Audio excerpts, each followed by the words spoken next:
Welcome back. Janice Thompson joins us from Fruitridge Gardens, and I know a lot of people are saying the heat is just doing a number on all my flowers, on my garden, but really we just need to follow some simple steps to try to help those little guys along and gals. Get through the heat. Well, the first thing I want to stress is safety in the garden. You know, your safety is the most important thing. Very true. And so keep well hydrated, use your sunscreen, and try to stay out of the garden from 10 to 2. You know, get out early in the morning, and then after the midday heat breaks, you know, get out there. If you have other health concerns, pick you a bouquet of flowers and just stay in, you know. Because you don't really have to exert a bunch of energy, and you can get wiped out. Yes, and then you're not going to do anybody any good.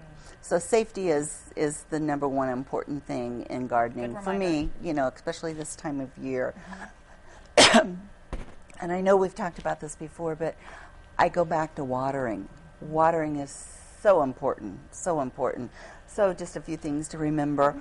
Water in the morning, if at all possible. Watering in the evening is better than not watering at all, but try to water in the morning. It gets them rehydrated before the heat hits for the day. It also helps to dry the leaves off before evening to keep disease, low. Containers sometimes need more than once a day. If they're really dried out, put them in a bucket of water for a little bit and then hang them back up. You need to remember, if you have new trees and shrubs and perennials, you want to water deep is the most important, then more frequently and shallow. You want to water them deep so those roots go down. You don't want a lot of surface roots because they'll be more vulnerable when winter hits. It also helps to encourage the roots to go down so that in periods of dry heat that the water is lower and so you grow down. You know, at this point in time, your containers, you want to keep them deadheaded. You want to give them a haircut. I need to do that. Yeah, just bite the bullet. We feel better after a haircut. At first we're in a little bit of shock, but we do feel better. Feed them. Foliar feeding is really good because it absorbs it and it gets the benefit sooner.